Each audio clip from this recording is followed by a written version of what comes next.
The Bellingham housing market is being flooded with new homes for sale. Current listings are seeing record price drops and interest rates are now well above 6%. What's up guys, Tommy Mutchler here, your Bellingham Realtor, and what the heck is going on? It's like the entire housing market just completely flipped around, then flipped again, then half flipped, and then half flipped back, where it's this weird hybrid of a buyer's market and a seller's market all at the same time, where it's almost a balanced and healthy market, but not quite, which is something we'll talk about today. Is it still a good time to buy? Is it still a good time to sell? But first, let's go ahead and jump into the data. So right here, we're gonna see our market watch.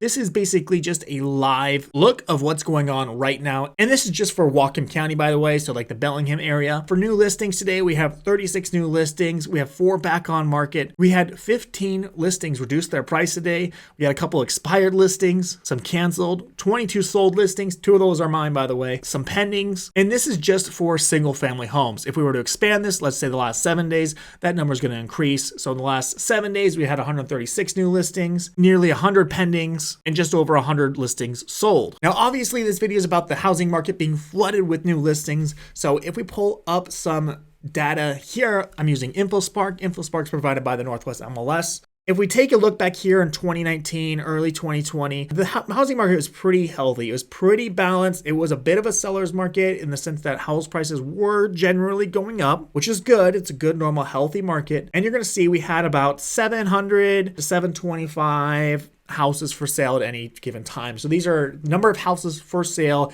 that people can choose from. And again, this is the entire Whatcom County area. But since all the craziness happened with COVID, you're going to notice that the number of houses for sale decreased quite significantly, with the lowest that we've ever had for sale was about just under 300 houses for sale at any given time, closer to our lowest of low. Again, April was pretty low, March was pretty low. And you're going to see this little bump of 320. You're like, okay, Tommy, that's not that big of a deal. We only had 320 houses in June. Okay.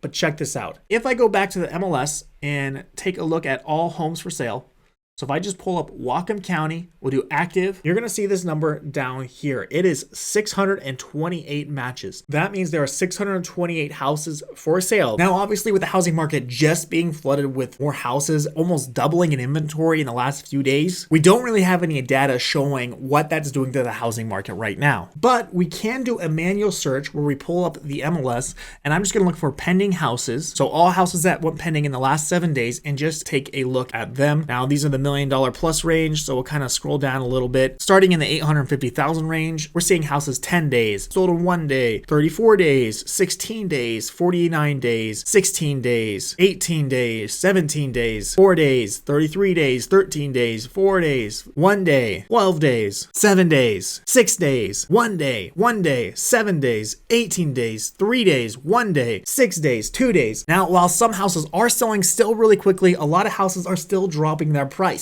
Now, if we go to my website, we can see we have 117 properties available, and these are houses and condos again in Whatcom County that just recently reduced their price. So again, we have 625 houses for sale, with about 15-20% of them actually dropping their price. So if we just take a look right here, we're seeing a $20,000 price drop, a $50,000 price drop, a $25,000 price drop, another $20,000, $20,000, $30,000, $30,000, $25,000, $11,000, $20,000, $20,000, $70,000, $20,000.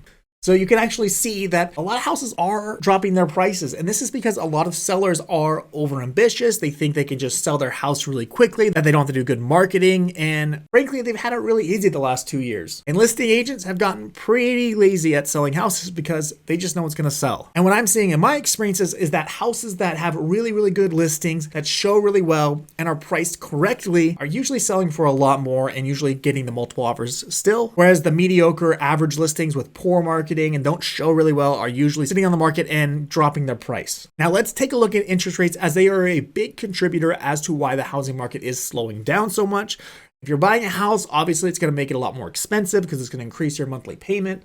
And if you're selling a house, it means you can't sell it for as much because people can't afford as much house. So let's go ahead and take a look at Google. Loan amount, that doesn't matter. 20% down, doesn't really matter. What we care about here is the credit score. Obviously, if you have a perfect credit score, we're looking at about 6.16% on a 30-year fix. But let's just say you have a 720 to 739 credit score. You're looking at about 6.3%. Again, Again, if you have a 7 to 719, you're looking at 6.33%. And if you have really bad credit, you can usually get a loan. And by really bad, 640 to 650, you're going to be paying for that. So you're going to be paying almost 1.2% more. So 7.3% for a 30-year fix, which is insane. Now, if you talk to a boomer, they're probably going to tell you that the historical average is 9.3% interest rates on a mortgage, which is technically true, but houses were also a lot cheaper back then. And while, yes, some people did actually get houses at 15% mortgage rates, 20% mortgage rates, houses were significantly cheaper back then. So to see interest rates between 6 and 7%, depending on your credit score, really makes buying a house a lot harder. Which begs the question, should you buy a house right now or should you wait? You're going to hate me for saying this, but I'm going to tell you to buy a house when the time is right for you. The truth of the matter is, the housing market's always expensive. I remember selling houses 7 years ago, and people were still complaining that the $200,000 house they were going to buy,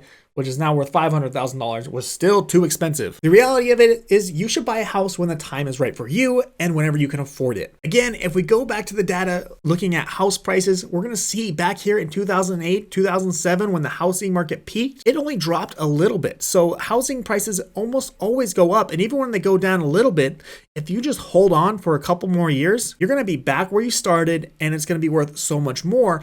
On top of that, this entire time, let's just say your house doesn't increase this entire time. So you buy in 2008, the market crashes, it goes down, you pay $270,000 for an average house. 4 years go by, the house drops $30,000 to $40,000. If you just wait 4 more years, you're going to be back at $270,000 in no time. Now, I know you're thinking, but my house didn't increase in value over the last 8 years. True, but you've been paying off your mortgage and not paying off some landlord's mortgage, which is like paying yourself for the last 8 years, which is building equity, not to mention all the tax write-offs you get with owning a home. And obviously, if you just hold the house long-term, the price is just going to go back up. Housing prices always go up. Now, what if you're trying to sell your house? Did you miss out on all the hype? The housing market's flooded with new houses. I'm going to say, no, you didn't miss out, but you lost your ticket for an easy sale. If you're going to want to be one of the few people that are still selling their house above asking price for more money than anyone else by getting multiple offers, multiple showings, then there are 3 things that you have to do. Number 1, your house has to be in perfect condition. That means you need to deep clean it. That means you need to fix it up. And that means you need to hire a professional stager to stage your home so it looks immaculate. Your house is a product that is for sale and it needs to stand out from all the competition, especially with all the listings that are on the market right now. Number 2, you are going to need a professional realtor who really has their marketing dialed in. Not just 3D tours, not just professional photos, but someone who is going to market and push your house with videos, paid ads, and creative promotion. Because let's be real, realtors have had it really easy, and literally a bag of rocks could sell a house for above asking price the last 2 years. So if you're going to sell your house, you have to hire a strong realtor who has a strong, proven marketing system that just didn't work in the last 2 years, but works for the last 10 years. The third thing you have to do when selling your house in today's market is don't be greedy. The only way to get multiple offers on a house is to list it slightly below market value. So if market value says your house is worth $650,000, you should probably list it between $625,000 and $635,000. Otherwise, if you list it too high, you're going to be chasing the market and your house is going to become old news and you're going to have to drop the price again and again and again and again until you end up selling it for significantly less than it should have. Now, with all that said, do you think the housing market's going to crash? Let me know down in the comments. I read every single one. I'm genuinely curious. Again, just a reminder, I'm a realtor in the Bellingham, Washington area. So if you're thinking about buying or selling in the Northwest Washington area as a whole, please feel free to reach out. I'm always happy to help. All my contact information is down below. With that said, if you want to learn more about Bellingham, I do have a ton of videos over here if you want to check them out. Otherwise, with that said, my name is Tommy Mutchler, your Bellingham Realtor, and I will see you in the next one.